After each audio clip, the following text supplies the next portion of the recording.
ममज्ञानतिमिरन्दस्य ज्ञानाञ्जनशलाकया चक्षुन्तं येन तस्मै श्रीगुरुवे नमः। नमो विष्णुपदाय कृष्णप्रेष्ठाय भूतले श्रीमते भक्तिवेदान्त स्वामिते नामिने। नमस्ते सारस्वते गौरवाणी प्रचारिणे निर्विशेषशून्यवादे पाश्चात्यदेशतारिणे। वाञ्छाकल्पतरुभ्यश्च कृपा सिन्धुभ्येव च पतितानां पावनेभ्यो वैष्णवेभ्यो नमो नमः। जय श्री कृष्ण चैतन्य प्रभु नित्यानंद श्री अद्वैत गदाधर शिवासदि गौर भक्तवृंद। हरे कृष्ण कृष्ण कृष्ण हरे हरे, हरे राम राम राम हरे हरे। श्री चैतन्य मनोभीष्टं स्थापितं येन भूतले स्वयं रूप कदामयं ददाति स्वपदान्ते। हरे कृष्ण। तो आप सबका स्वागत है आज के दूसरे दिन उपदेशामृत के। कल से हमने श्री उपदेशामृत के ऊपर चर्चा प्रारंभ की, जो श्री रूप गोस्वामी ने लिखा है। श्री उपदेशामृत, श्री मतलब श्रीमती राधा रानी लक्ष्मी देवी, तो उनका उपदेशामृत है। श्रीमती राधा रानी चैतन्य महाप्रभु के रूप में आई और उन्होंने सारे जीवों के उद्धार के लिए, सबको कृष्ण प्रेम देने के लिए ये हरिनाम संकीर्तन का आंदोलन शुरू किया। और उनके श्री चैतन्य महाप्रभु के प्रमुख शिष्यों में श्री रूप गोस्वामी हैं, जो कि राधा कृष्ण लीला में रूप मंजरी हैं। राधा रानी की जो सबसे प्रिय सखियां हैं, 8 सखियां, उनमें भी सबसे प्रिय हैं ललिता देवी। आप देखेंगे हमारे जो वृंदावन का मंदिर है और मायापुर का मंदिर है, उसमें राधा रानी के साइड ललिता देवी खड़ी हैं। ललिता और विशाखा देवी कृष्ण के साइड है। तो सबसे प्रिय सखी ललिता देवी हैं और ललिता देवी की अनेक जो मंजरियां हैं जो उनको मदद करती हैं, उनमें सबसे प्रिय मंजरी है रूप मंजरी। वही रूप मंजरी रूप गोस्वामी के रूप में आए और उन्होंने ये पुस्तकें लिखी, भक्ति रसामृत सिंधु, उपदेशा श्री उपदेशामृत। और हम लोग को जो इस भौतिक संसार में फंसे हैं, इन जीवों को कैसे भगवान के धाम जाने का रास्ता दिख मिले, उसके लिए उन्होंने सब पुस्तकें लिखी हैं। तो हमारा बहुत बड़ा सौभाग्य है कि इतने उन्नत भक्त हमको आदेश दे रहे हैं, अपना उपदेश दे रहे हैं। ये उपदेश क्या है, ये मदद कर रहे हैं। यह उनके जो शास्त्र का अध्ययन किया उन्होंने पूरा, नाना शास्त्र विचार अनेक निपुणों सद्धर्म संस्थापकों। सारे शास्त्रों का उन्होंने अध्ययन करके उसका जो निचोड़ है वो हमको दिया है। हमारे पास समय नहीं, पहली बात तो हम संस्कृत जानते भी नहीं पूरी तरह से, जो सारे वेद संस्कृत में लिखे हैं, तो उनको पढ़ के समझना हमारे लिए मुश्किल, बहुत बहुत बड़ा मुश्किल है। तो उन्होंने सब कुछ पढ़ा समझा और उसका जो निचोड़ है वो हमको दिया है। तो ये हम इसके ऊपर हम लोग चर्चा कर रहे हैं, इसको हम ध्यानपूर्वक सुने और जितना हो सके उसमें पालन करने का प्रयास करें। तो कल हमने चर्चा प्रारंभ की आमुख से। आमुख में प्रभुपाद जी बोल रहे हैं, पहले मन के ऊपर नियंत्रण करिए और जो आपका मनोवृत्ति है, भाव है, उसको उसके हिसाब से आप प्रगति कर पाएंगे। तो मनोवृत्ति को सही करने के लिए यह सबसे पहले जो श्लोक हैं बहुत महत्वपूर्ण है। सारे वेगों को, जो 6 वेग हमको, हमारे जो 6 दुश्मन हैं, उनको नियंत्रण करना बहुत जरूरी है। तो इससे पहले कि हम आगे बढ़ें, कल के चर्चा से अगर कुछ प्रश्न किसी को है तो पूछ सकते हैं, फिर हम आगे बढ़ाएंगे। सभी लोग आ गए हैं अभी? तो किसी को कुछ प्रश्न है तो आप अनम्यूट करके प्रश्न पूछ सकते हैं, क्योंकि हम आपको नहीं देख सकते आपसे। हाँ बोलिए, अपना नाम बताइए और फिर प्रश्न पूछे। बोलिए। जी गिरीश जी बोलिए।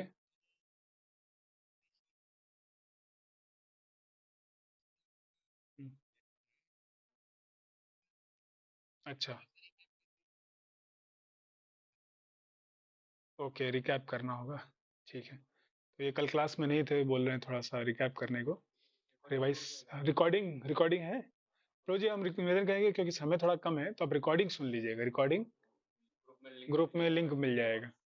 हम 1 मिनट बोल देते हैं हमने क्या चर्चा की। हमने कल आमुख और पहला जो है वेग, जीवा, वाणी का वेग, उसके ऊपर चर्चा की है और बताया कैसे जो पूरा उपदेशामृत है वह 1 से लेकर 7 तक वैदिक साधना भक्ति के विषय में बता रहा है।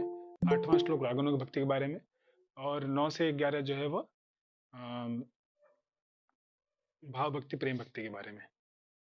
ठीक है, मैं निवेदन करूंगा आप वो क्लास सुन लीजिए।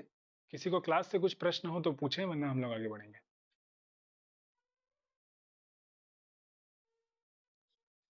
हाँ माता जी बोलिए। जी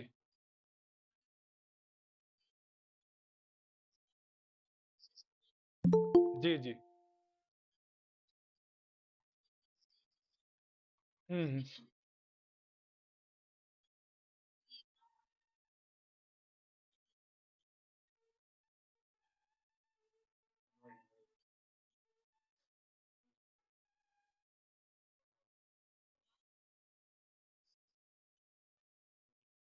जी जी। भक्ति एक विज्ञान है। हाँ, भक्ति विज्ञान है। विज्ञान मतलब उसमें स्तर हैं। हमने जो कल नोट्स भेजे उसमें हमने चर्चा किया था। बताया है उसको, हमने बताया है, मतलब डिस्कस नहीं किया उसको, यहाँ पे हम डिस्कस कर लेंगे। प्रभु इसको थोड़ा सा उठा दीजिए। हाँ, ये यूज द बोर्ड ना। तो भक्ति का जो विज्ञान है उसके अनुसार, हाँ, 9 स्टेजेस आते हैं। पहला स्टेज है आपका, हाँ, श्रद्धा।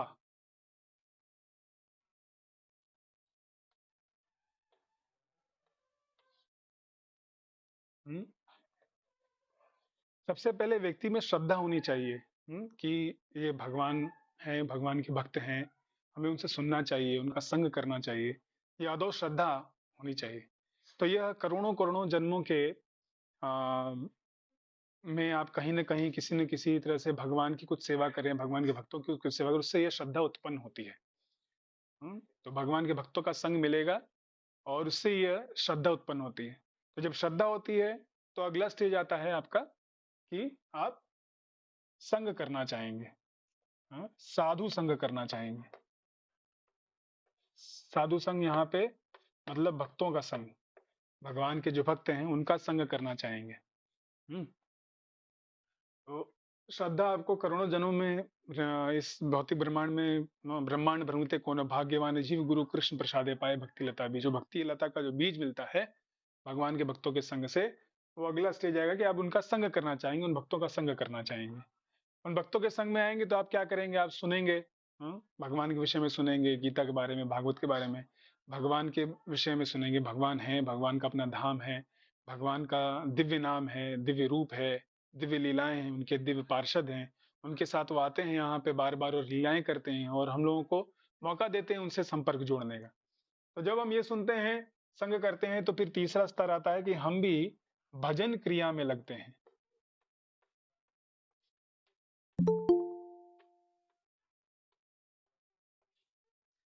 भजन क्रिया में लगते हैं। हम्म, हम भी भजन करना चाहेंगे। हम भजन मतलब भगवान का नाम जप करना, हरे कृष्णा कृष्णा कृष्णा हरे हरे, हरे राम राम राम हरे हरे। भगवान के जो सेवा है उसमें लगना चाहेंगे।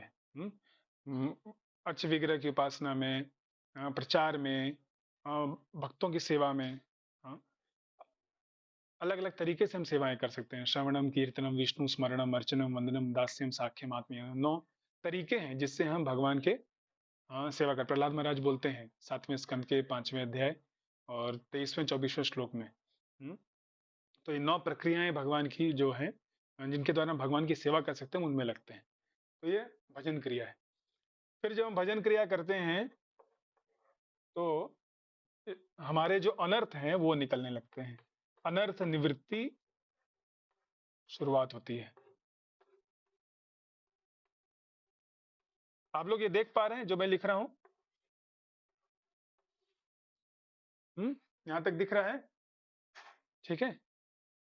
तो भक्ति रसामृत सिंधु में यह पूरा विज्ञान समझाया गया है उसका, और उसी को इसमें भी बताया गया है। उपदेशामृत में एकदम सार में बताया गया है। सीधे सीधे नहीं दिया है ये स्टेजेस, लेकिन कहा जाता है, हमारे आचार्य बताते हैं कि जो ये पहला 3 स्टेज है, श्रद्धा, ये 1 से 3 श्लोक जो है, हमने नोट्स में जो कल भेजा उसमें बताया है। उपदेशामृत के पहला 1 से 3 श्लोक जो है वो आपका श्रद्धा, श्रद्धा के स्तर पर ले आता है आपको। जब आप अपने इंद्रियों को नियंत्रित करेंगे, मन को नियंत्रित करेंगे, जो 6 चीजें भक्ति के लिए फेवरेबल नहीं है, उनको आप रोकेंगे और जो फेवरेबल वो करेंगे, तो यह आप श्रद्धा के स्तर पे आते हैं। फिर आगे जो अनर्थ निवृत्ति है, अनर्थ निवृत्ति के बाद आपका आता है निष्ठा।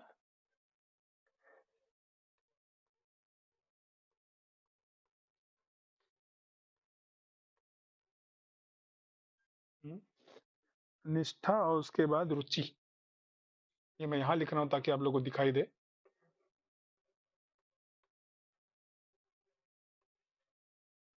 भजन क्रिया करते हैं तो हमारे अनर्थ काम क्रोध से ये सब जाने लगते हैं। अनर्थों का जो अनवांटेड हैबिट्स हैं, नहीं चाहिए वो सब चीजें छोड़ने लगती हैं। जब अधिकतर अनर्थ निकल जाते हैं तो हम निष्ठा के स्तर पे पहुंचते हैं। हाँ, हम जो भजन क्रिया शुरुआत किए हैं वो अनिश्चित रहती है। कभी हम भजन करते हैं, कभी नहीं करते, कभी सेवा करते हैं, कभी नहीं करते। जब ये निष्ठा के पर आएंगे तो हमारी प्रतिदिन हम सेवा कर पाएंगे। हम एकदम निश्चित हो गए, निश्चितवान हो गए हैं ना, फिक्स हो गए हैं भगवान की सेवा में। वो निष्ठा का स्तर है। और जब निष्ठा के स्तर पे और भजन करते हैं और भक्तों का संग करते हैं तो हमें धीमे धीमे कुछ रुचि प्राप्त होती है। भगवान के नाम में रुचि आने लगती है। अभी हमें रुचि नहीं है। अभी हम क्या कहते हैं, फोर्सफुली कर रहे हैं। अपनी बुद्धि को के द्वारा और भक्तों के द्वारा हमको क्या कहते हैं, जबरदस्ती कराया जा रहा है।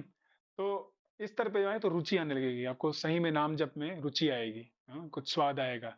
हाँ, बिना भगवान का नाम आप अपने स्वाभाविक रूप से आप भगवान का नाम ले लेंगे भगवान की सेवा के लिए। और सोचेंगे मैं और क्या करूं। तो ये 4 से लेके 6 जो है, ये इन सब के लिए भजन क्रिया करना बहुत जरूरी है। अगर आप भजन क्रिया नहीं करेंगे तो ये आगे नहीं बढ़ पाएंगे। ऐसा नहीं है कि ये सब स्टेज एक बार कर लिया तो फिर अब खत्म हो गया। श्रद्धा आपका क्या है, फाउंडेशन है। श्रद्धा एक नींव है। और नींव और जितना मजबूत होगा उतना ज्यादा आप साधु संग करेंगे, उतना ज्यादा आप भजन क्रिया करेंगे, उतना ज्यादा आप अनर्थों को छोड़ पाएंगे। आपको कुछ अगर स्वाद मिलेगा कुछ अच्छा, तभी तो आप गलत चीजों को छोड़ पाएंगे। तो ये सब पहले के स्टेज पे आधारित, पहले वाले स्टेज जो है वो हमेशा कार्य करते नहीं। तो साधु संघ जो है यह 4 से 6 जो श्लोक हैं उपदेशामृत के, वो आपको उस स्तर तक ले आएंगे।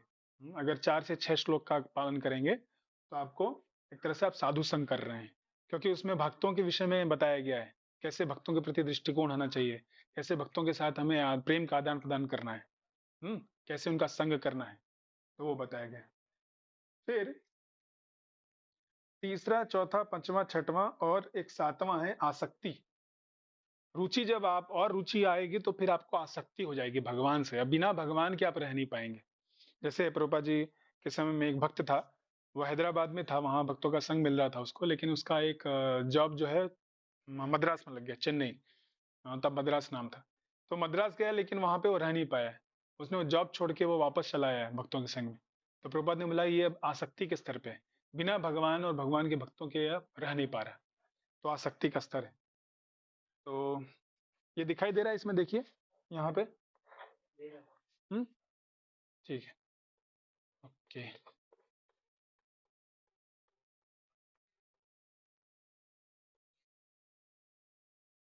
ठीक है, तो आपको आसक्ति हो जाएगी भगवान से। तो 3 से लेके 7 तक ये पूरे जो है, ये आपका 7वां श्लोक में, जो वैदिक साधना भक्ति का आखिरी श्लोक है उसमें ये पूरा इस स्तर पे ले आएगा आपको। उसमें दिया गया है कैसे पहुंचना है और क्या होगा। तो ये भजन क्रिया अनंत अनंत अनंत निष्ठा रुचि, सॉरी, हाँ ये 3 से 6 है, बेसिकली 3 से 6। सातवां जो है आपको, हाँ, ये आसक्ति, ये 8वें श्लोक में इसके बारे में चर्चा है। जो रागानुग भक्ति है, वो 8वां श्लोक, लेक्टर ऑफ इंस्ट्रक्शन, वो आपको आसक्ति के स्तर पे ले आएगा। ठीक है। तो ये सब कैसे, जैसे अगर आप जा रहे हैं कहीं, मान लीजिए आपको दिल्ली से मुंबई जाना है, तो बीच में आएगा मथुरा आएगा, अलग अलग शहर आएंगे, तो वहां पे लिखा रहता है कि दिल्ली मुंबई इतनी दूर है, इतनी दूर है। तो ये सब माइलस्टोन है एक तरह से। भक्ति में जैसे जैसे आप आगे बढ़ रहे हैं तो आपका श्रद्धा बढ़ेगा, साधु संग और करेंगे, आप भजन क्रिया करेंगे, नर्क निवृत्ति होगी, निष्ठा आएगा, रुचि उत्पन्न होगी, आसक्ति है होगा आपको। तो ये अपने आप में पड़ाव नहीं है, ये माइलस्टोन है। आप आगे और बढ़ते रहना है, प्रेम तक प्राप्त कर जाना है आपको। ठीक है, यहाँ यहाँ तक लिख लिया आप लोगों ने? हाँ, ओके ओके। और अभी 2 स्टेज बाकी है।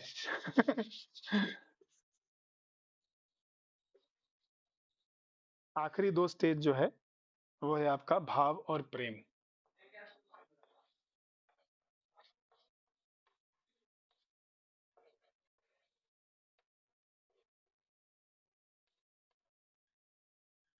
ये आपको 9 से 11 जो श्लोक हैं उसमें डिस्कस्ड है। जब वो आप पालन करेंगे तो आपको भाव और प्रेम किस स्तर पे आप पहुंच पाएंगे, उसमें आपको मदद मिलेगी। आसक्ति के बाद क्या है, धीमे धीमे आपको जो भगवान के प्रति आपका भाव है, हाँ, वह स्वाभाविक हो जाएगा। इस भाव तक पहुंचने के लिए ही हम, हाँ बोलिए। देखिए, अब दिख रहा है भाव और प्रेम, ये 8वां है और 9वां प्रेम है। तो भाव तक पहुंचने के लिए साधना भक्ति की जाती है, फिर साधना भक्ति से भाव भक्ति प्राप्त होती है, भाव भक्ति करने से फिर प्रेम भक्ति प्राप्त होती है। ये भक्ति के 3 मुख्य स्तर हैं। हुँ, तो ये इतने, और उसमें जो पहले के स्टेजेस वो सब कार्य करने हैं, हमें श्रद्धा भी रखनी है, भक्तों का संग भी करना है और भजन क्रिया करते रहनी है, अनर्थों को छोड़ने रहें, निश्चितवान बनना है, भगवान के प्रति रुचि प्राप्त करने का प्रयास करना है, भगवान से आसक्त बनना है, तो ये सब चलता रहेगा। और प्रेम में आप भगवान के प्रति आपका जो दिव्य संबंध है वह पूरी तरह से आपको पता हो जाता है और आप उनकी सेवा में 24 घंटे लग पाते हैं। हुँ? एक्चुअली आप बिना बिना भगवान के सेवा किए बिना नहीं रह पाएँगे। तो जो हमारे आचार्य हैं, आप उनके जीवन से देख सकते हैं, ये सारे जो गोस्वामी हैं और जो हमारे आचार्यवृंद हैं, भक्ति सिद्धांत ठाकुर, भक्ति विनोद ठाकुर, श्रील प्रभुपाद जी, चौबीसों घंटे भगवान की सेवा में लगते थे। उनके जीवन का एकमात्र ध्येय भगवान को प्रसन्न करना है। तो वो जीवंत उदाहरण है इस प्रेम कि ऐसा स्टेज, ऐसा स्तर पॉसिबल है। हुँ? तो ये भक्ति रसायन सिंधु में पूरा अच्छे से समझाया है डिटेल में।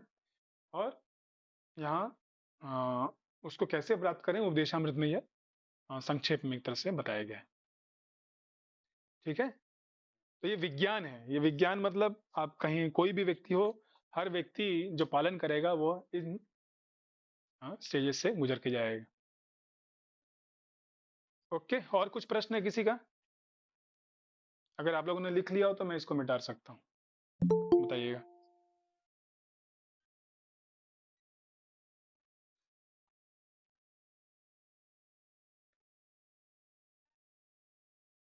9 से 11 जो श्लोक है उसमें भाव और प्रेम भक्ति का स्तर बताया गया है, और भाव और प्रेम भक्ति आपको प्राप्त हो पाएगी, वो सब कार्य करेंगे तो वो 9 और 11 अगर आप पालन करेंगे तो अभी तो हमें पहला 7 में ही हमें ज्यादा फोकस करना है। ठीक है? श्रद्धा श्रद्धा जो है आपको पहले 3 श्लोकों में श्रद्धा के स्तर के बारे में बताया गया है, और 4 से 6 में साधु संघ है, और 7वां श्लोक जो है आपको भजन क्रिया से रुचि तक ले जाएगा। ठीक है? ये हमने जो कल का नोट्स भेजा ना उसमें है, अगर आप ध्यान पूर्वक देखेंगे तो शुरुआत के स्लाइड्स में ही है। हाँ, 10वां स्लाइड जो है कल का 10। ठीक है? ओके, कुछ और प्रश्न है किसी का? हाँ, बोलिए।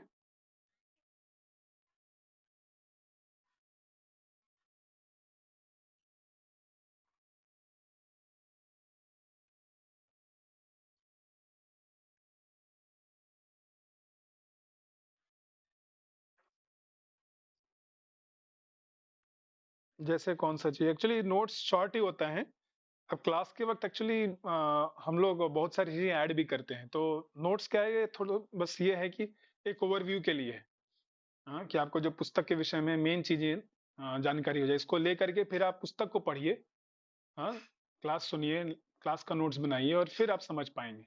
और नहीं है तो फिर आप प्रश्न पूछिए, हम लोग हैं, इसलिए तो प्रश्नोत्तर का हमने समय दे रखा है। नोट्स में हम सबको कि बुक में ऑलरेडी डिटेल में दिया हुआ है। उस बुक का जो है थोड़ा शॉर्ट एक सिनॉप्सिस हमने, जैसे बर्ड्स आई व्यू होता है ना, वैसा हमने बना के दिया है। ठीक है? नोट्स भेजा ना कल हमने। हाँ, ठीक है। और कोई प्रश्न है किसी का? हाँ।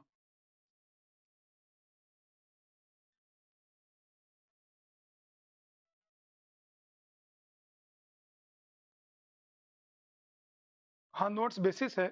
और नोट्स के अलावा भी बहुत सारी चीजें हम बोल रहे हैं, तो आप उसको अभी लिख सकते हैं क्लास में बैठ के, आप खुद के अपने भी नोट्स बना सकते हैं। हाँ हाँ, बुक में तो सब कुछ डिटेल में है, और कुछ कुछ रेफरेंसेस हम और देते रहते हैं, तो वो भी आप नोट कर सकते हैं। जैसे आज हम लोग गीता से भी थोड़ा डिस्कस करेंगे, क्योंकि ये सारे शास्त्रों का सार है। तो जो इसमें बातें हुई हैं वो दूसरे शास्त्रों में आपको डिटेल में मिल जाएगी, यहाँ बस सार में दे रखा है कि आप मन को नियंत्रित करो, हाँ, काम को नियंत्रित करो, जिह्वा को नियंत्रित करो, लेकिन कैसे करो, वो सब चीजें फिर आपको बाकी शास्त्रों में भी दी है। तो वो कुछ चीजें प्रभुपाद जी ने बताई, कुछ हम जो हमें लगता है कि जरूरी हम एक्सप्लेन करेंगे, बताएंगे। ठीक है, ओके। और कुछ प्रश्न है तो हम लोग आगे बढ़ते हैं। ओके।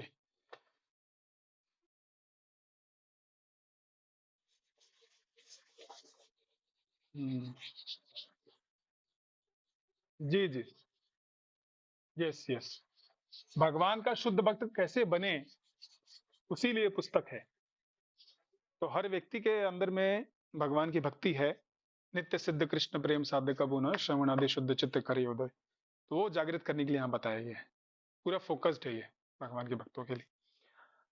ठीक है, तो इसमें एक बार श्लोक को उच्चारण कर लेते हैं हम लोग, सभी लोग।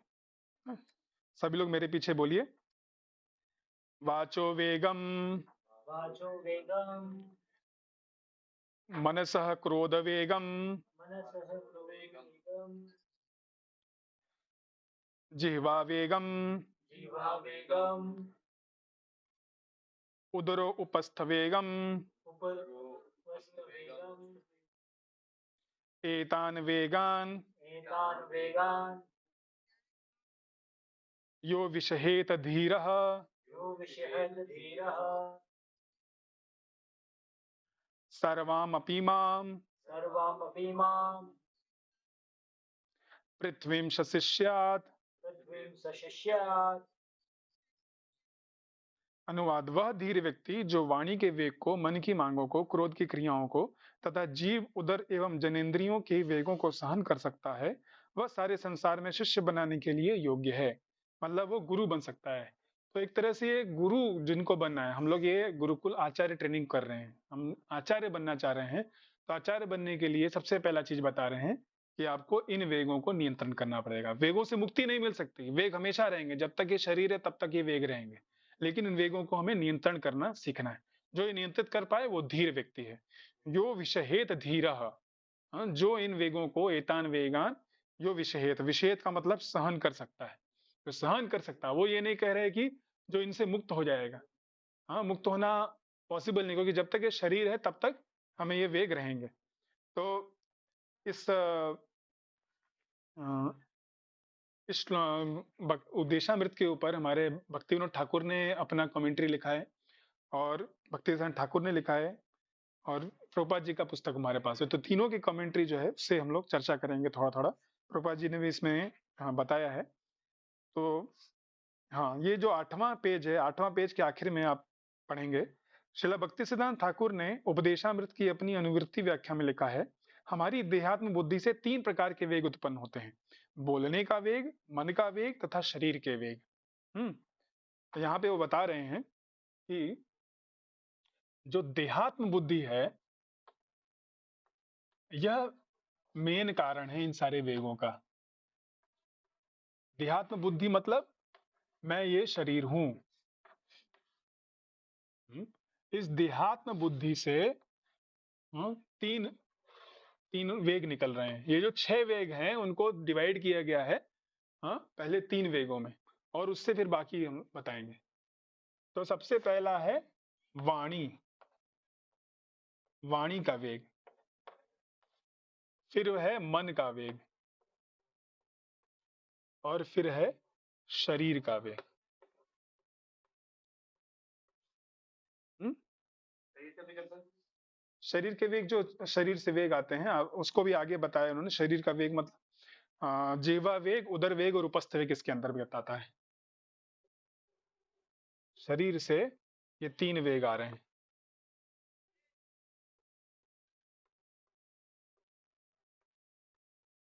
जीवा का वेग, उदर का वेग, उपस्थ।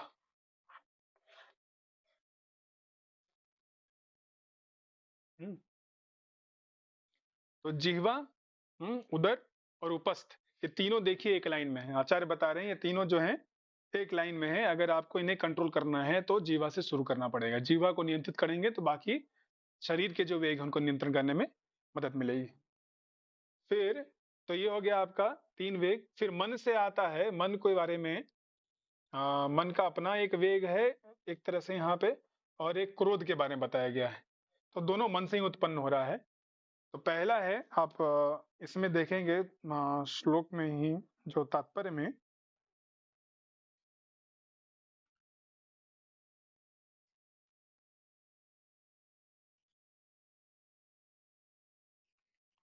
हाँ 10वें में बता रहे हैं कि चंचल मन के विक्षोभों का प्रश्न है, 2 प्रकार के होते हैं। पहला है अविरोध प्रीति और दूसरा है विरोध युक्त क्रोध। अविरोध प्रीति, इसको दूसरे से लिख देते हैं, छोड़िए इसी से। अविरोध प्रीति,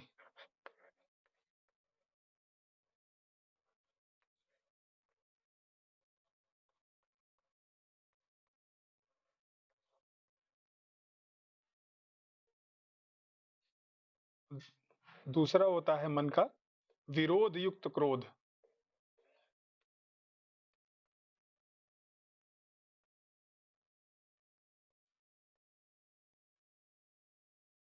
तो वाणी और ये 2, 3 और पहले 3, टोटल 6, जो 6 वेग है, इस तरह से हमारे आचार्यों ने उसको डिवाइड किया है ताकि हम समझ सकें और उसको डील कर सकें।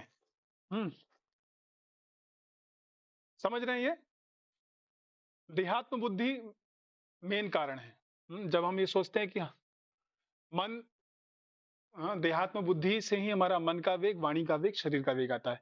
शरीर के वेगों में है जीवा वेग, उदर वेग, उपस्थ वेग। उदर मतलब पेट, ठीक, उपस्थ मतलब आपके जनानंग जो है। और मन से आता है अविरोध प्रीति और विरोध युक्त क्रोध। विरोध युक्त है ये।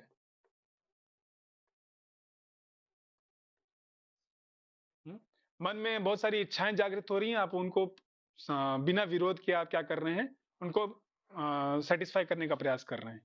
और जब वो सेटिस्फाई नहीं होती तो क्रोध आता है। यही आचार्य इसमें बता रहे हैं। अविरोध प्रीति का मतलब अनियंत्रित आसक्ति। कोई नियंत्रण नहीं, जो चाहे वो मन जो चाहे वो करने दे रहे हैं। लेकिन आप जो चाहे वो नहीं कर सकते। जैसा बताते हैं भगवान गीता में कि कामेशा क्रोधेशा रजोगुण समुद्भव महाशनो महापापम विद्धिहीनम वैर।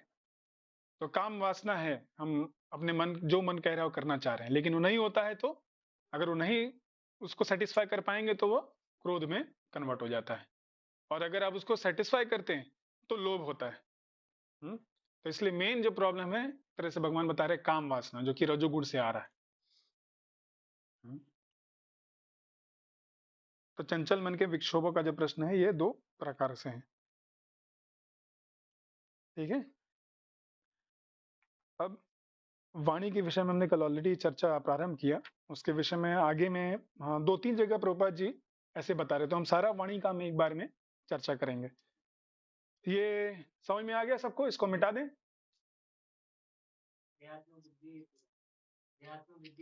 हाँ, देहात बुद्धि मतलब कि मैं ये शरीर हूँ। हाँ, मैं एक शरीर हूँ, ये शरीर से इसका, ये जिस देश में पैदा है वो मेरा है। इससे जो बच्चे पैदा हो रहे हैं, जो हमारे माता पिता वो मेरे हैं, और ये सब को मैं भोग करने के लिए हूँ। तो शरीर से उत्पन्न देहात्म बुद्धि से हो रहा है।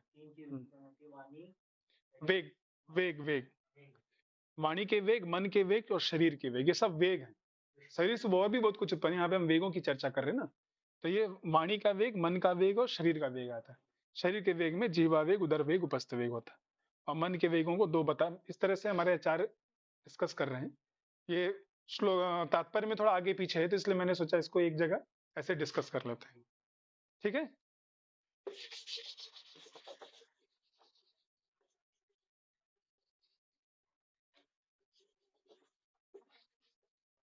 क्योंकि शुरुआत के भक्तों के लिए बहुत जरूरी है समझना, इसलिए हम थोड़ा डिटेल में ले रहे हैं। तो कल हमने वाणी के विषय में चर्चा किया था। वाणी के विषय में पेज नंबर 9 पे चर्चा है। अ, शुरुआत में हमने कल कल का पूरा कर लिया था, जिसमें कि हम बता रहे थे कि वाणी को संयम रखना है, कैसे? सिर्फ कृष्ण भावनामृत के विषय में बात करके। और आगे डिटेल में प्रभुपाद जी बता रहे हैं। 9वें पेज पे आ जाइए।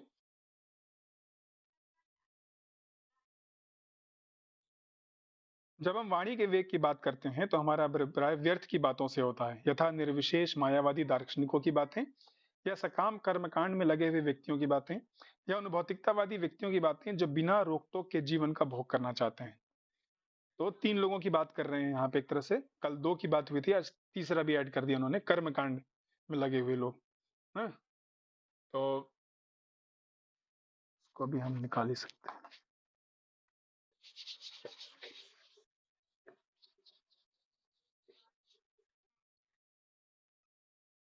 मायावादी लोग,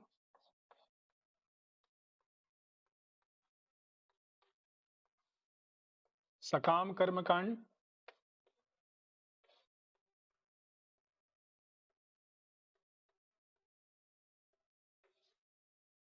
और भौतिकतावादी लोग।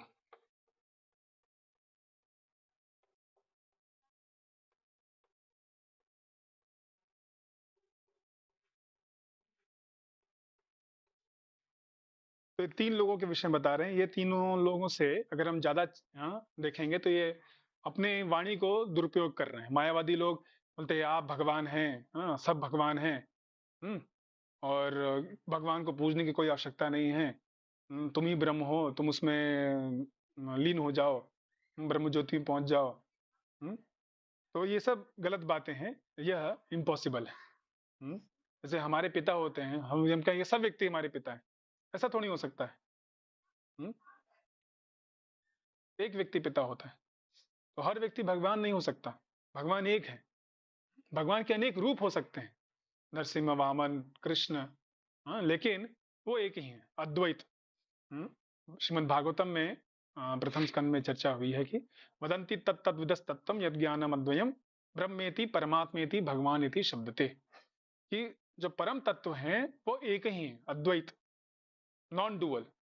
वो दो नहीं, वो एक ही व्यक्ति है, लेकिन उसको अलग अलग तरीके से लोग समझते हैं, साक्षात्कार करते हैं। जो शुरुआत का स्टूडेंट होता है वो देखता है कि ब्रह्मेति, ब्रह्म है। फिर जब आगे वो प्रोग्रेस करता है तो क्या समझता है कि वो परमात्मा है। हम्म, परमात्मा मतलब जो सबके हृदय में स्थित है, हर व्यक्ति प्राणी के हृदय में है, वो नियंत्रण कर रहे हैं। लेकिन सबसे ऊंचा क्या है स्तर? जानना कि वो भगवान है। किसी का अनम्यूट है, थोड़ा म्यूट के लिए कुछ नॉइस आ रहा है। भगवान, भगवान मतलब वो व्यक्ति है, व्यक्तिगत संबंध है हर एक जीव के साथ उनका, वो प्रेम का संबंध है, प्रेम का आदान प्रदान कर रहे हैं। जैसे भगवान कृष्ण को देखिए, वह गाय के साथ हैं, उनको प्रेम प्रेम करते हैं, अपने ग्वाल बालों के साथ हैं, अपने माता पिता के साथ हैं, गोपियों के साथ हैं, अपने मित्रों के साथ हैं। हाँ, हर व्यक्ति के साथ उनका प्रेम का संबंध है। तो उस रूप में जानना सबसे ऊंचा स्तर है भगवान को जानना। लेकिन वही भगवान शुरुआत में ब्रह्म ज्योति के रूप में दिखते हैं। तो प्रभुपाद जी उसका उदाहरण देते हैं कि जैसे सूर्य है, सूर्य का प्रकाश, सबसे पहले हम सूर्य के प्रकाश को देखते हैं कि हमारे, हम जैसे इस रूम में बैठे वहां सूर्य का प्रकाश आ रहा है, क्योंकि हमारा लिमिटेड हम देख पा रहे हैं, तो हम पहले प्रकाश को समझते हैं। फिर देखते हैं प्रकाश कहाँ से आ रहा है, बाहर जाके देखेंगे, अरे ये देखिए वहां एक आसमान में एक गोला है, वहां से आ रहा है। तो बच्चों को बताते हैं, हाँ बेटा ये क्या है? सूर्य है। हाँ, तो सूर्य ग्लोब जो है, सूर्य जो प्लैनेट है, वहां से ये रोशनी आ रही है। फिर आप शास्त्रों को पढ़ेंगे तो आप जानेंगे कि सूर्य देव हैं, हाँ, जो कि 7 घोड़ों पे से चल रहे हैं, रथ के ऊपर विराजमान है, और वो चक्र लगा रहे हैं, तो उनसे वो रोशनी आ रही है।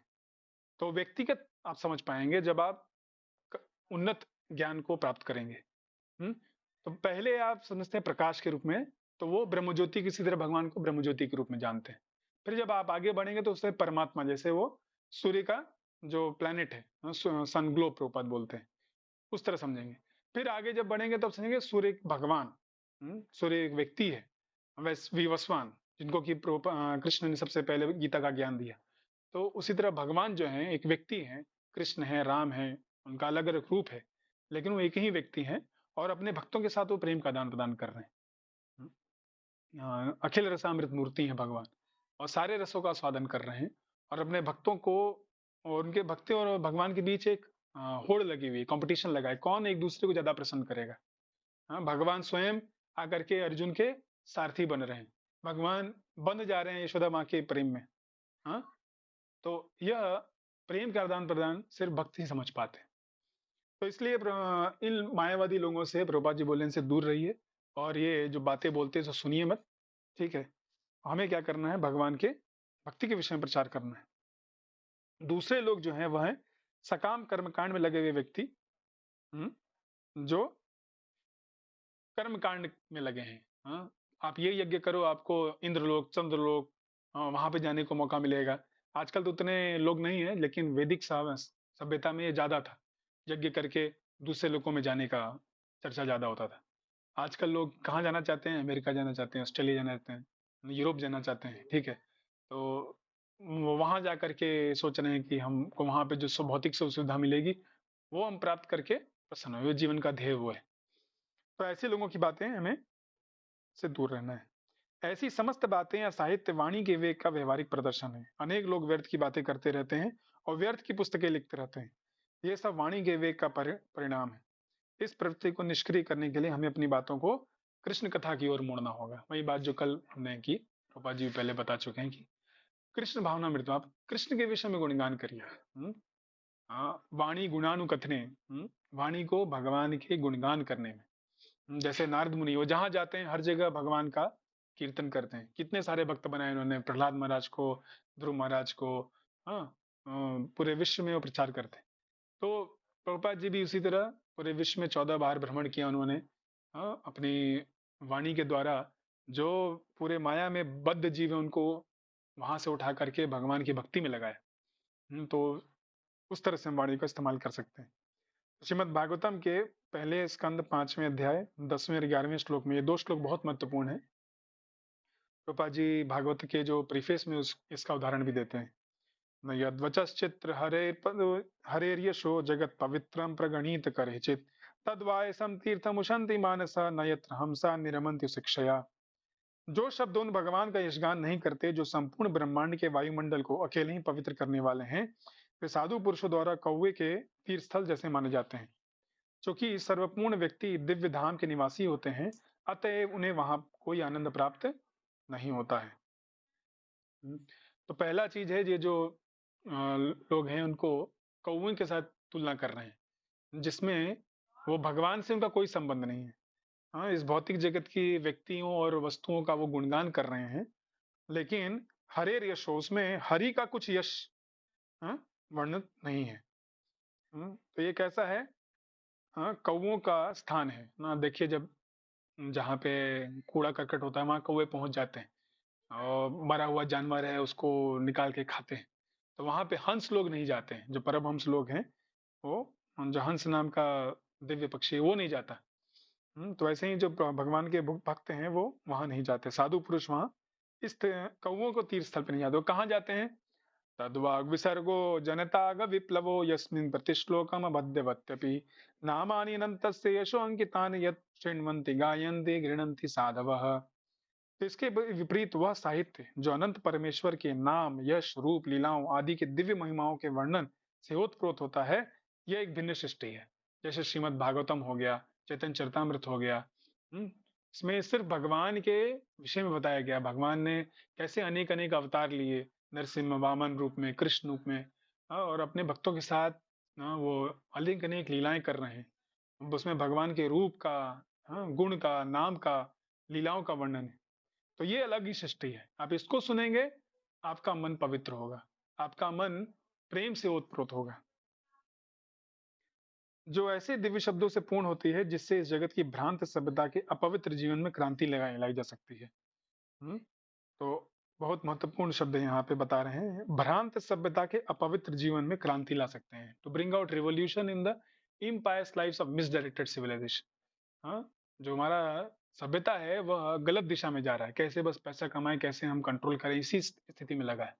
शरीर को कैसे हम सुख दें, और इस कारण वो पाप में जीवन कर रहे हैं। जानवरों को मार रहे हैं, मनुष्यों के ऊपर वो अलग अलग अत्याचार कर रहे हैं, नारियों के साथ अत्याचार हो रहा है। तो ये सब का सब जो है ये क्यों हो रहा है? क्योंकि ये मिसडायरेक्टेड सिविलाइजेशन है। तो इसमें क्रांति लाना है तो ऐसे शास्त्रों को पढ़ना होगा, ऐसे सब साहित्य को पढ़ना होगा। ऐसा दिव्य साहित्य भले ही अपूर्ण रूप से रचा गया हो, वह उन शुद्ध व्यक्तियों द्वारा सुना गाया जाता है जो पूर्णतः निष्कपट है। जो निष्कपट है, जो सही में अपना उद्धार चाहते हैं और दूसरों का भला करना चाहते हैं, वो लोग पढ़ेंगे। तो इसका उदाहरण है प्रभुपाद जी स्वयं। प्रभुपाद जी ने श्रीमद् भागवतम लिखी, उसमें दिव्य संदेश दिया और वो लेके वो पूरे विश्व में गए। और उस वहां पे अमेरिका में सब लोग जो ड्रग में एडिक्ट थे, वो सब भागवत सुन करके उनका हृदय परिवर्तन हुआ और वो भगवान के भक्त बने। तो यह हम देख सकते हैं कि आज भी हो रहा है। तो ऐसे दिव्य साहित्य को आप पढ़िए, हाँ, चीजों को सुनिए और बोलिए। हम्म। निष्कर्ष ये निकलता है कि जब हम केवल पूर्ण पुरुषोत्तम परमेश्वर की भक्तिमय सेवा के विषय में बातें करते हैं, तभी हम व्यर्थ की मुक्तापूर्ण बातों से अलग रह सकते हैं। हाँ, बोलना हमें है ही। अगर हम भगवान के विषय में नहीं बोलेंगे तो अपने विषय में, देश के विषय में, किसी सांसारिक व्यक्ति के विषय में उसका गुणगान करते फिरेंगे। हाँ, और जो महात्मा नहीं उनको महात्मा बना देंगे। हम्म, तो सही महात्माओं के बारे में सुनिए, भगवान की, परमेश्वर की भक्ति में सेवा में लगिए, उस विषय में बातें करिए। कृष्ण भावनामृत की अनुभूति प्राप्त करने के उद्देश्य से ही हम अपनी वाक शक्ति का प्रयास करें, का प्रयोग करें। तो गीता में भी हाँ बताया गया है वाक शक्ति के बारे में। यह है 17वां अध्याय और 14वां श्लोक, 15वां श्लोक। अनुद्वेग करम वाक्यम सत्यम प्रियम हितम च यत् स्वाध्यायम अभ्यसम चैव वाङ्मयम तपुच्यते। सच्चे, भाने वाले, हितकर तथा अन्यों को शुद्ध न करने वाले वाक्य बोलना ही वैदिक साहित्य का नियमित पारायण करना, यही वाणी की तपस्या है। ये वाणी की तपस्या, वाणी अगर को नियमित करना है तो उसका तपस्या के लिए कह रहे हैं कि आप सत्य वचन बोलिए। अनुद्वेग, उससे दूसरे व्यक्ति को वेग ना हो। हम्म, देखो कोई जा रहा है, अरे मोटे, हाँ बोलोगे तो क्या होगा? गुस्सा आएगा ना। हाँ, तो वाणी के वजह से हाँ कितने सारे युद्ध हुए हैं। हम्म, तो हमें चाहिए कि हम ऐसे वाक्य बोलें कि दूसरा व्यक्ति उससे अ, गुस्सा ना हो। उससे वह उसको चोट ना पहुंचे। हम्म, हम्म, हितम, सत्यम प्रियम हितम चाहिए, उसको प्रिय लगे। हाँ, जो उसकी भलाई के लिए वो चीज बताएं। हाँ, न कि उसका मजाक उड़ाने के लिए, उपहास उड़ाने के लिए, उसका अपमान करने के लिए। हाँ, और वैदिक साहित्य का नियमित पारायण करना, जो हम ये कर रहे हैं, जो हम सारे शास्त्र पढ़ रहे हैं, गीता भागवत, अभी जो ईशोपनिषद भी चर्चा हो रही है, तो ये सब चीजों का बार बार पढ़िए, बार बार सुनिए, क्योंकि एक बार में चीजें नहीं समझ में आते। और इसको बार बार बोलने से हमारी वाणी शुद्ध होती है। इसको पढ़ना, उच्चारण करना चाहिए। कई बार हम बस आंखों से देखते हैं, आंखों से देखना नहीं चाहिए, उच्चारण करना चाहिए। शास्त्रों को, इसलिए श्लोक, सुबह श्लोक का क्लास भी होता है आप लोग का, उसमें श्लोकों को उच्चारण करना सिखाया जाता है। और जितना हम सुनेंगे उतना हमारा मन शुद्ध होता है, उतना हमारी वाणी शुद्ध होती है। हम्म, तो ये बता रहे हैं। इसमें प्रभुपाद जी लिखते हैं कि मनुष्य को ऐसा नहीं बोलना चाहिए कि दूसरों के मन शुद्ध हो जाए। निसंदेह जब शिक्षक बोले तो अपने विद्यार्थियों को उपदेश देने के लिए सत्य बोल सकता है, किंतु उसी शिक्षक को चाहिए कि यदि वो उनसे बोले जो विद्यार्थी नहीं है, तो मन को शुद्ध करने वाला सत्य न बोले। यही वाणी की तपस्या है। जो आपके से शिक्षा ले रहे हैं उनको आप कुछ बोल सकते हैं, हो सकता है वह उनको अच्छा ना लगे, लेकिन उनकी भलाई के लिए आप बोल रहे हैं। लेकिन जो आपके शिष्य ना हो, उनको बोलने से कोई फायदा नहीं। जैसे आपने वो कहानी में सुना होगा कि एक चिड़िया थी और पानी बरस रहा था, और अपने घोंसले में थी, तो दूसरा बंदर आ जाता है, तो बंदर को बोलती है तुम अपने लिए घर क्यों नहीं बनाते? तो बंदर गुस्सा आ जाता है, उसका घोंसला ही तोड़ देता है। तो ऐसे लोग को मत बोलिए जो आपसे सुनने वाले नहीं, जो आपके मतलब शिक्षा नहीं ले रहे हैं। हम्म? जो आपके शिष्य हैं उनको आप कुछ चीजें बोल सकते हैं। कभी कभी जो शिष्य हैं समझते नहीं, उनको थोड़ा समझाना पड़ता है। तुम यहाँ गलत हो, तुम्हें ये ऐसे करना है। दंड भी देना पड़ता है ताकि वो समझे, कि ये हमारा सेवा है। उनको सही पथ पे लाना। यशोदा माई जो है कृष्ण को भी ना डंडा दिखाती है, उनको बांध देती है। क्यों? क्योंकि उनका पुत्र है। अगर वो नहीं करेंगे तो आगे चल के बदमाश बन जाएगा। इस भाव से वो कर रहे हैं। तो वाणी का इस तरह से हम सही उपयोग कर सकते हैं। ठीक है, नेक्स्ट है आपका मन। मन के विषय में छठे पेज पे दिया है और 10वें पेज पे दिया है। तो मन का सबसे पहले, मन कैसे कार्य करता है? मन जो है वह बना है आपका सतोगुण का। तीसरे स्कंद में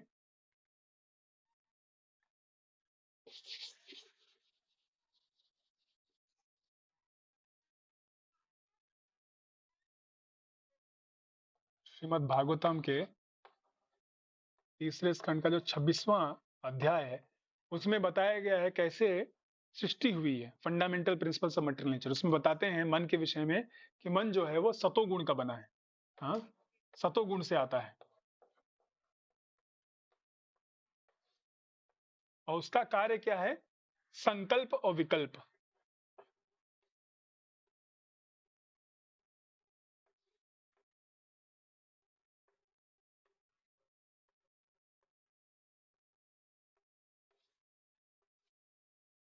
संकल्प लेगा मुझे ये करना है, हाँ, मुझे चाहिए, आई लाइक दिस। फिर थोड़ी देर बाद वो, नहीं, आई डोंट लाइक दिस। जैसे गर्मी आ गई, पानी बहुत अच्छा लग रहा है, हाँ, पानी में खूब नहाने का मन करेगा। अभी ठंडी आ गई, नहीं, पानी से दूर रहना है। हाँ, हाँ, कुछ चीजें चाहिए, हाँ, ये खाना खाना है ना, रसगुल्ला लेना है, 1 2 3 4 5 6, बस, अब नहीं खाएंगे। तो ये मन का कार्य है, संकल्प। पहले वो करता है कि मैं ये लूंगा, फिर बोलता है अब ये, वही चीज को बोलता है अब नहीं चाहिए मुझे। हम्म, तो संकल्प विकल्प, संकल्प विकल्प, हाँ, ये बार बार चलता रहता है इसका। हाँ, हाँ, ऑसिलेट करता है।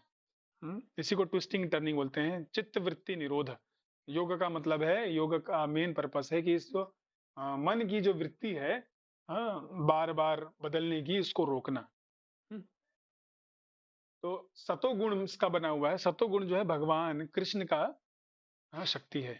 हाँ, गीता में भगवान बोलते हैं, भूमि अपो नल वायु खम मनो बुद्धि रेव भिन्ना में प्रकृति राष्ट्रधा। ये मेरी प्रकृति है, मैं ही इसको नियंत्रित कर सकता हूँ। तो हमें भगवान का शरण लेना पड़ेगा, भगवान के चरण कमलों का शरण लेना पड़ेगा, भगवान की सेवा में मन लगाना पड़ेगा, तब ये नियंत्रित हो पाएगा। तो मन इस तरह से कार्य कर रहा है। मन को समझ, मन क्या करता है, मुझे क्या मिलेगा, इससे क्या मिलेगा तुरंत सोचने लगता है। हाँ, अगर किसी को बोला जाए कि वहां चले जाओ, तो क्या होगा, उससे मुझे क्या फायदा है, मन तुरंत से, भले बोले चाहे ना बोले, वो उस फायदे के बारे में तुरंत सोचता है। अगर किसी को कंपनी का ऑफर आया है, तो सबसे पहले लोग देखेंगे कितना पैकेज है, हाँ, क्या बेनिफिट्स है, तब फिर वो उस कंपनी के लिए आगे जाएंगे ना। तो मन इस तरह से कार्य करता है। तो मन को समझाना कि भाई आपका सबसे महत्वपूर्ण चीज है कृष्ण को प्राप्त करना। हम्म मनस्तरायते थी मंत्र, जब मंत्र का उच्चारण करेंगे, हरे कृष्णा कृष्णा कृष्णा हरे हरे, हरे राम राम राम, बार बार हरि नाम सुनने से मन धीमे धीमे शुद्ध होगा। वो जानेगा कि हमारा असली जो स्वामी है, असली जो गोल है, वो भगवान के चरणों में स्थित रहना है, भगवान की सेवा में लगना, तब वो संतुष्ट होगा।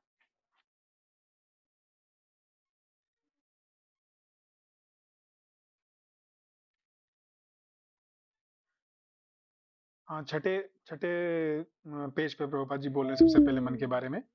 मनोवज्ञा, मन की अधीरता तभी वश में होती है जब कोई अपने मन को कृष्ण के चरण कमलों में स्थिर कर देता है। कृष्णा सूर्य क्या हुआ? 2%। ओके। समय भी हो गया, 2 3 मिनट ही बाकी। ठीक है, तो हम यहीं लेकर यहाँ पे समाप्त करेंगे। कृष्ण सूर्य समय माया है अंधकार, यहाँ कृष्ण ताया नहीं माया अधिकार। कृष्ण सूर्य के समान है और माया अंधकार के तुल्य है। जैसे अभी सूर्य निकला हुआ है, आप सूर्य की तरफ देखेंगे तो आप योग माया में है, कृष्ण से दूर देखेंगे, सूर्य से दूर देखेंगे तो आपको अंधकार दिखाई देगा। हाँ, तो जहाँ कृष्ण है वहां माया का अधिकार नहीं है। माया तब है जब हम कृष्ण को भूल जाते हैं। कृष्ण भूलिया से जीव भोग वांछा करी, निकटस्थ माया तारे झपटिया धरे। तो यदि सूर्य उपस्थित हो तो अंधकार का प्रश्न नहीं उठता है। इसी प्रकार यदि कृष्ण मन में उपस्थित हो तो माया के प्रभाव से मन के विचलित होने की कोई संभावना नहीं रहती। हम्म, तो सदैव कृष्ण को, मन की कृष्ण का या उनकी श्रेष्ठतम सेवा करने का चिंतन करना। तो हमारे लिए कृष्ण को चिंतन करने का आसान तरीका है भगवान के विग्रहों का दर्शन करना। जब सुबह सुबह दर्शन हो, मंगल आरती हो, दर्शन आरती हो, तो आप जाइए और उनके चरण कमलों से उनका दर्शन लेने का प्रारंभ करिए। उनके चरण कमलों को ज़्यादा देखिए। हाँ, और सो देखिए उनके कैसे नाखून किस तरह से रंग लगा हुआ है, उनके चरणों में तुलसी डाली हुई है और फिर धीमे-धीमे उनके पैरों से, जंघा से फिर उनके मु हाथों पे, मुरली पे और पूरे जो उनका मुखमंडल है उसका आप दर्शन लें। हुँ? तो वह जो आकृति है उसको अपने मन में बैठाने का प्रयास करें। और दूसरा चीज़ है उनकी सेवा में मन लगाएँ। कैसे हम उनके प्रचार में लगे, उनके लिए कुछ भोग बनाने के लिए, उनका ड्रेसिंग करने में, हाँ, उनको प्रसन्न करने के लिए हम कुछ न कुछ कार्य करें। अगर हमारा मंदिर है कहीं बगल में, वहाँ जा सकते हैं, अपने घर में हम मंदिर बना कर सकते हैं, विग्रह को ला सकते हैं, नहीं तो उनके फ़ोटो लगा सकते हैं और उनकी सेवा में लगें। तो इस तरह से बहुत आसानी से मन जो है, वह कृष्ण के चिंतन में लगेगा, वरना मन कहीं और चला जाएगा, किसी और चीज़ में लगेगा, भौतिक संसार में की चीज़ों में लग जाएगा। हरे कृष्णा कृष्णा कृष्णा हरे हरे, हरे राम राम राम। हम यही समाप्त करते हैं। कुछ किसी का प्रश्न है तो हमको बाद में लिख के भेज सकते हैं। कैसे नहीं? ठीक है। हरे कृष्ण।